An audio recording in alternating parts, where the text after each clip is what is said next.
Assalamu alaikum, welcome and karibuni to Aroma of Zanzibar's kitchen. Today we are making falafels, and these are very, very simple and very delicious falafels. So I have soaked my garbanzo beans or chickpeas. They look like this when they're dry. This is 2-pound bag that has been soaked for about 16 hours. Then I drain the water. We do not pre-cook this.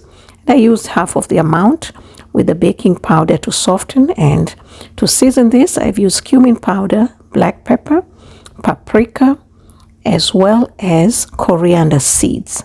Now if you don't have coriander seeds, it's okay, you can use coriander powder, but the seeds are much better.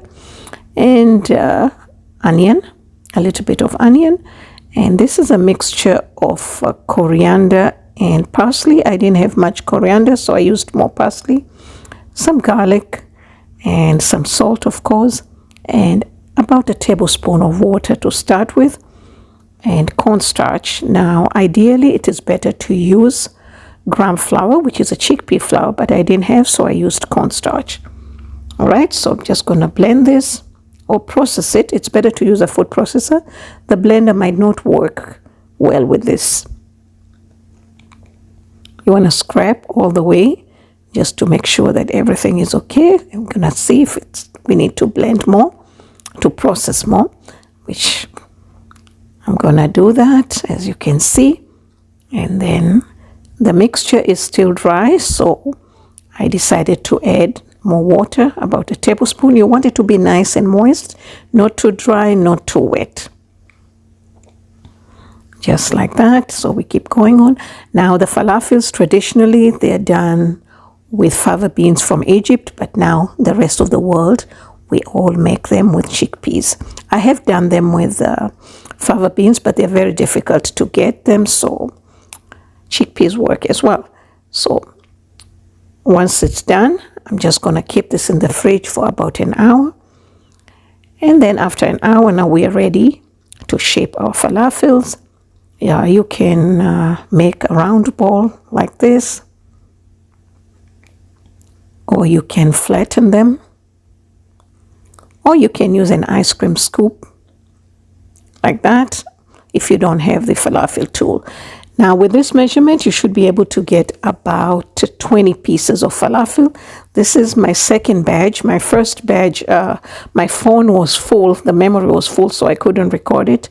I had to stop and delete some files. So this was on high heat. I started, and then I went on medium to make sure they're well cooked and they're nice and golden like this. And it's very simple, and they're very, very addictive. So now I'm going to make the sauce.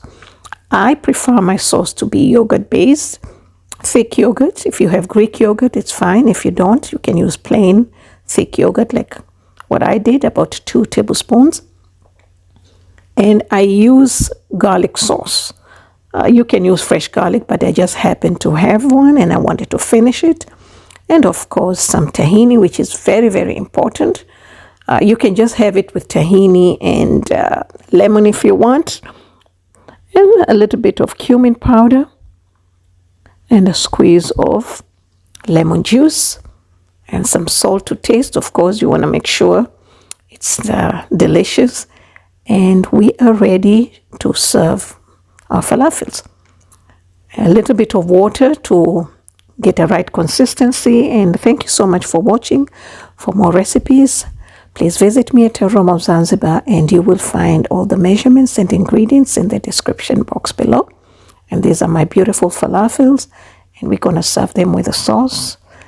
Thank you all so much. I wish you all a wonderful day.